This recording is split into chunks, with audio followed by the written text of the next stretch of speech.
Sounds rolling. You are now tapped in with Through My Eyes with One Eye. One Willie. Through my eyes with one eye. The world, it was podcast.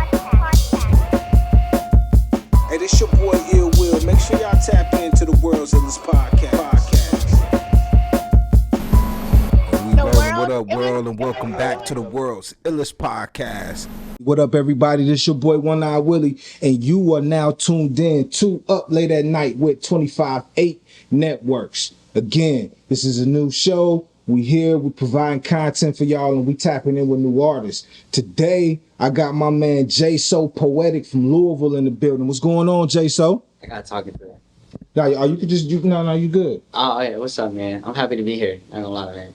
Man, that's what's up, man. Appreciate you tapping in, sliding through. So, give us a little bit of background about you. Where you from? And some of the things that you've been doing in the past. I'm from Louisville, Kentucky. Born and raised in the West End. Then I moved to Middletown. Now, actually, I live in Indiana now. It's cheaper, you know. But I'm 21. You gotta live, you know. You gotta do what you gotta do. But throughout the years, I've just been making music, writing songs. I've been slacking a little bit, but I'm back on the grind now and trying to get serious about life and stuff, you know? Just trying to get my face out there again, pretty much. But throughout the years, I've just been writing songs. Actually, I've been tapping into shooting videos for other people, too. Right. I've been doing that. I started DJing. But it's pretty much just having all hands on everything about music. But like at the end of the day, just making music myself, that's what I like to do. That's what love's at. That's what's up, man. So give us a little quick background on how it was growing up for you in Louisville, and then, you know, transitioning to Middletown, now into Indiana, and being a 21-year-old. How has that transition been for you as a human, and then just as an artist? Shit, I feel like I gotta watch what I say in Louisville, you know. But it's alright, you know. Actually, growing in the West End, that shit was fun. You know, I wasn't on a bad side. I was like in between. I grew up on the Parkway. You know, that's like where the old people live at, you know? So it was pretty fun, you know, I had friends. But then as I got older, my mom wanted me to get out of that environment. You know, some people stay, some people move. You know, it's just life. But transitioning into Middletown was so different. You know, I'm in high school now. Like, my friends there got a BMW. You know, I'm a senior riding the fucking school bus. You know, I'm like, what the fuck? You know, so I had to really not compare myself to my friends and shit, and really just focus on me. And it was fun. I ain't gonna lie, them white people parties be fun. Yeah. House parties, they really be like the movies, you know? So I'll tell you that, they really be like the movies. Project X type vibe, huh? 100%. Okay. All right, cool. So in the 8th grade, that's when you really started getting into music and you picked up the pen, you started writing. Who were some of your musical influences, and what made you want to get into the music? Man, really my stepbrother, Jonah Word, you know, like he was doing his music, he was doing his thing. Man, we would go out and like one time we went to a gas station, we was headed to Holiday World, and like this group of girls just gathered around him. You know, I'm like, they come for me? Nah, they passed my ass. It was like, hey, when they came to me, they was like, here, take my phone, take a picture of it. You know, I was like, damn. No hate or anything, I fucking loved it. It inspired me, you know, gave me motivation to do exactly what he was doing. So I was following his footsteps or whatever, you know. And pretty much definitely him, he opened up a lot of doors. You know, RIP to him, and he's still opening up doors, man. But also speaking artists. I love speaking artists. I like Kanye West. I love that when Kanye came into the game, I just watched the documentary. I love when he came into the game, he had confidence. He knew what he wanted. He talked his shit, you know? Yeah. He was definitely a heavy hitter already. I love that. And pretty much, I do like D Savage. I love D Savage. He's an underground rapper. Okay. But pretty much just picking up these pieces of different artists. And I want to say a persona, but also having what I know and me, myself, and then just mashing it all together and creating an image that I know my supporters will like, you know? That's what's up right there. Now you spoke on your stepbrother, Jonah Ware, and I also saw that he was also, he did poetry, but he was also an artist. Yeah. And I you know, I don't want to jump into all his situation and everything, but how was it? How does his music still inspire some people today? Do people still come up to you today and still talk about some of the things that he did? Yeah, 100%. Yeah. Like I said, he opened up a lot of doors, you know. So I don't want to be that cousin or that he was my cousin, now he's my stepbrother. You know, that it happens sometimes. You know, Right. But I don't want to be that person. Oh, that's my brother, bud. You know, like I remember I met Muhammad Ali right when I was 10 years old, and then years down the road I met his brother, and it hit me. And his brother, I ran into him at a church once. He was like, he looks just like his brother too. He was like, you know who my brother is? I was like, I can tell, you know, but I'm like, who? He said, Ali. He's like this. Yeah. I'm like, I don't want to be that person. I want to have my own stuff. But he still opened up the doors for me, you know? He really put me on game because I remember I hit him up when we was in middle school. I was like, Jonah, like, how do I get a beat? He was like, you need to lease it or exclusive rights it or make it yourself. Like, he just broke it down to me. So he knew a lot of not only was he an artist, but he also knew a lot about the inner workings or behind the scene workings about the business as well, 100%. which is definitely important, because what do they say? 85% of the music, 85% of the game is the business, and the other percentage of it is just doing music. I think it may be 90, and then the other 10% is, you know what I'm saying, actually doing music. So understanding the business is definitely important. Now, being from the Ville right now, you got a lot of artists coming out who have come out of the city of Louisville, and they've been doing their thing. How do you feel about Jack Harlow, Bryson Tiller, ESTG? Are those some musical influences who continue to have you push through today, seeing that they're also making music and rose up out of the city of Louisville? Yeah, 100%, man. I actually had a show, what was it called, like 2 months ago, and all these rappers, they're not the same. They got their own story, their own image, everything. But definitely Jack Harlow definitely impacted the city, because he's a lyrical rapper. I mean, he was making some party songs like 2019, 18, but now he's a lyrical rapper. And I see a lot of other artists doing the same thing. So I'm like, dang, he really impacted the city. And Bryson, he's still doing his thing. Right. I met him. I ran into him a couple times. He showed love. He's a cool guy. But I ran into Mars a couple times in the studio. Oh, she's really humble, really awesome. But I like that they stay in touch with the city and show love back to the city. I like that. A lot of other artists, not saying no names, no hate or anything, but they just, which I understand, they get out the city and they move on with their life. You know, that's human nature. That's what they're supposed to do anyway. But some do come back and show love to the city. I like that, and I want to do the same thing. That's why I made Boyz in the Ville. So okay, Boyz in the Ville. We definitely gonna tap into Boyz in the Ville, but I just want to give the listeners and the viewers a little bit of background on what you have been doing in the past. Thank you. So you have opened up, done a lot of shows, opening up for people. Can you talk about those individuals who you've opened up for, and what that experience was like being a young artist on the rise in the city of Louisville? Man, opening up for people's fun. Not gonna lie. Yeah, man. Who did I open up for? Man, there's so many people. Good God. A lot of them come and go, though, you know? Yeah. I remember my first performance was at the Kentucky State Fair, and that was fun. That was a lot of exposure. Man, that's a blast, man. I'm trying to do it this year again, too. Okay. You know, I'm looking at performing at 4th Street Live. That's a big audience right there. I definitely need to get into that, man. But one person I do want to open up for is, what's his name? B. Sims? Yeah, B. Sims. Yeah. We got the same barber, you know? I wanted to sometime. He a cool ass dude. You know, I really want to open up for him. And this is new artist. He's real young, like 19, called 502 and Jordan Brooks. 2 white dudes from Indiana. They hard. I would love to open up for them. They really hard. They on tour right now too. Oh, okay. Yeah, just like that, man. Ain't no joke, you know? That's what's up right there. Open up for them. That's definitely dope right there, man. There's a lot of people, like you said, doing their thing. A lot of producers, so on and so forth. Talk about some of the producers you have worked with, or just your musical, how you prepare yourself when you get ready to go into the studio and your creative process. Honestly, man, it sounds fucked up, but I usually try to get angry because my voice is so flat, so boring sometimes. And I have to sound dramatic in the studio. I have to sound like some type of emotion spilling out onto the mic. So what I used to do some weird shit, man. I used to like, this is so light skinned of me to say, but I'll dead ass have like, I'll like kind of much fuck up my head mentally so I can bring that out onto the mic. Like I would, what did I do? One time I had a picture of my ex and her new man on my screensaver. You know? Yeah. That was back in the day, okay? That was back in the day.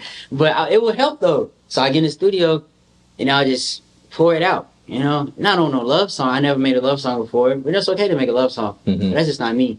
But that feeling, that expression onto the mic definitely helped, 100%. Now, not only do you rap, but you also do some singing and you also do some writing as well. What do you feel like? Do you do a lot more of one or the other? How do you and how do you feel about being one of those artists who are kind of like who's versatile, who you can come on there and spit, but then add some melodic melodies to it as well? Man, I think that's dangerous right there. That's dangerous talent right there. Think about it. Like if you go to South America, other languages, you're exposed to more than just the people that speak that one language, So I can have a show with Latin people or a show with people back in the West End, But I like to write songs to sing to. But right now, I'm still in my rap era right now, because like Ken Carson or rappers like that, they still that wave is still going on. So I'm just trying to ride that wave until the next wave comes on, or I might start my own wave, But we're gonna see. We'll see what's going on. That's what's up. Now, you've released a lot of songs. And you told me when you first came here that a lot of your stuff you just releasing singles, more or less party songs, and you want to wait into the future to probably get into some more deep stuff. Right now you're out and you're pushing your single Boyz in the Ville. Talk about Boyz in the Ville, how the song came about, and what that song means to you. Well, it was like, what DJ Lil Carl, he dropped a song years ago. That Shake, that song, it was like a Louisville anthem. And years ago, when I think I was in middle school when that movie came out, NWA. Yeah. And I was in middle school, man. But or high school, it doesn't matter. But I was like, dang, I want an anthem like that, where it lasts long in Louisville.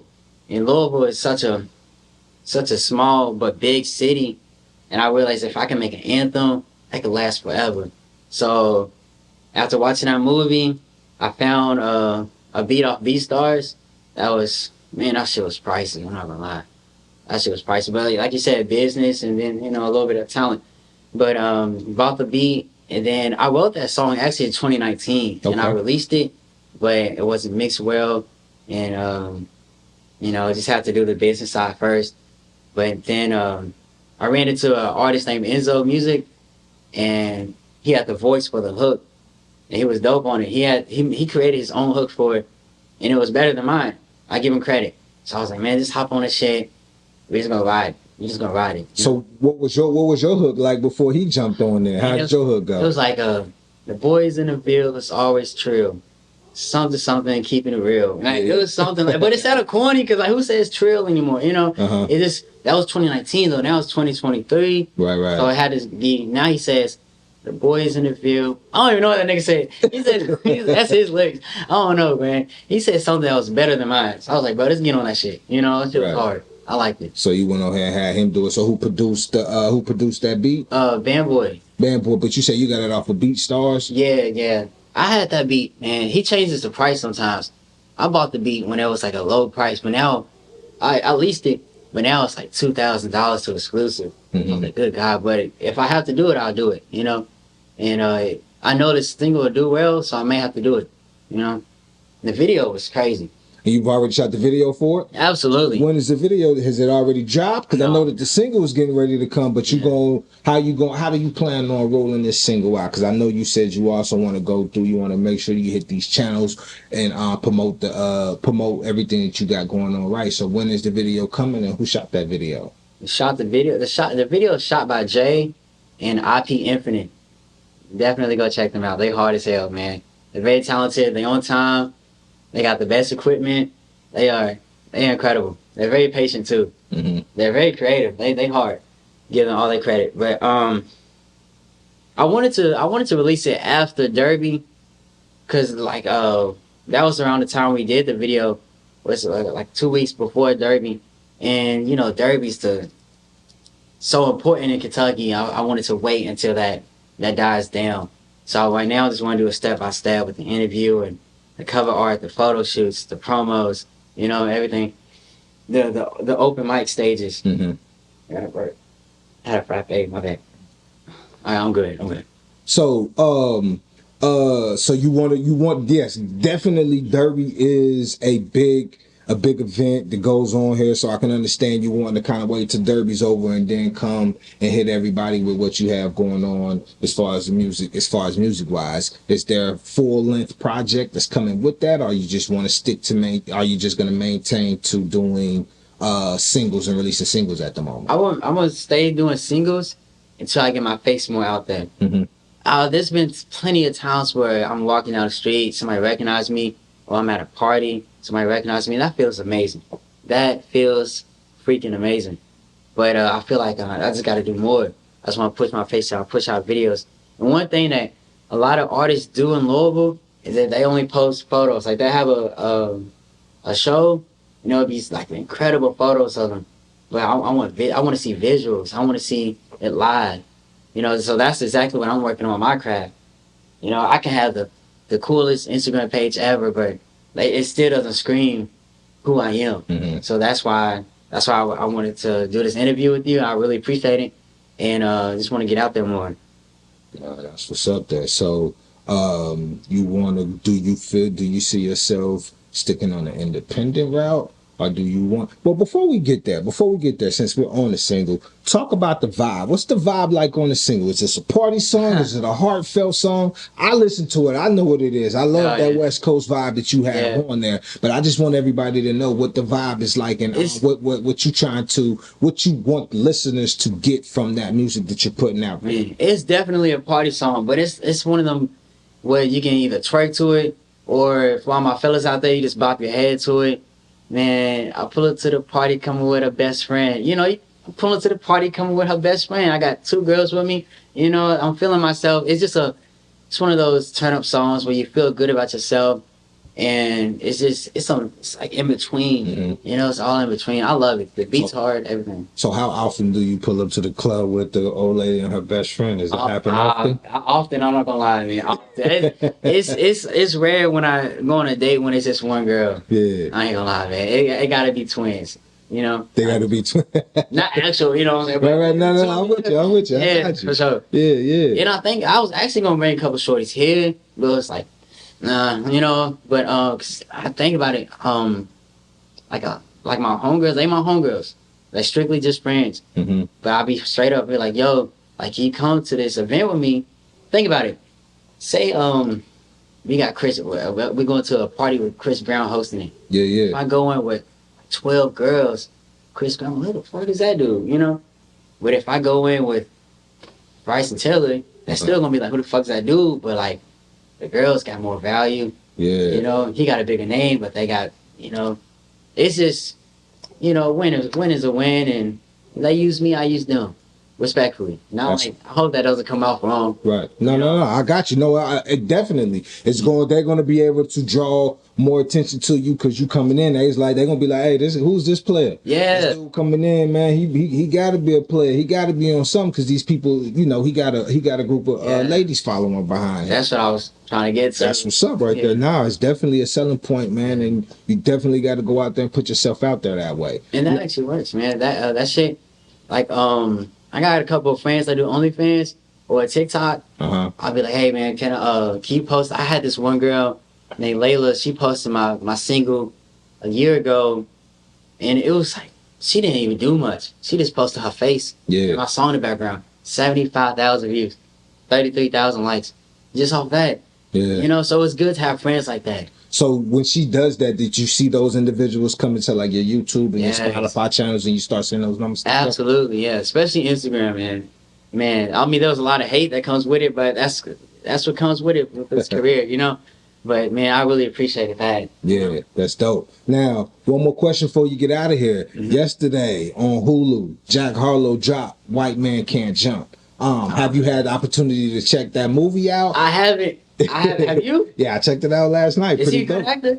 Hey man, he's a natural. I can see Jack Harlow acting in some more movies. You know what I'm saying? For sure. One thing about Jack though, I love Jack. I met his people actually at a party, I met Urban, his manager, the homies. Yeah. Humble people. They are fantastic people. I walked up to the homies. I was like, he looks so familiar. To one of the members, he was like, nah, man, I'm just, I work in 9 to 5, man. I just do me, Yeah. They are so humble. I love them. Yeah, the one of the producers who he works with, who works closely with him, dark skinned bald head dude, he's from Lexington. I can't remember his name, but I remember him from back in the day. He used to spit, man. I used to go down there often back in the day. But it's good to see him producing and working with Jack Harlow and keeping it Kentucky. You know what I'm saying? Him, KY Engineering, the homies, everybody, man. I mean, it's a lot of dope stuff that they got going on.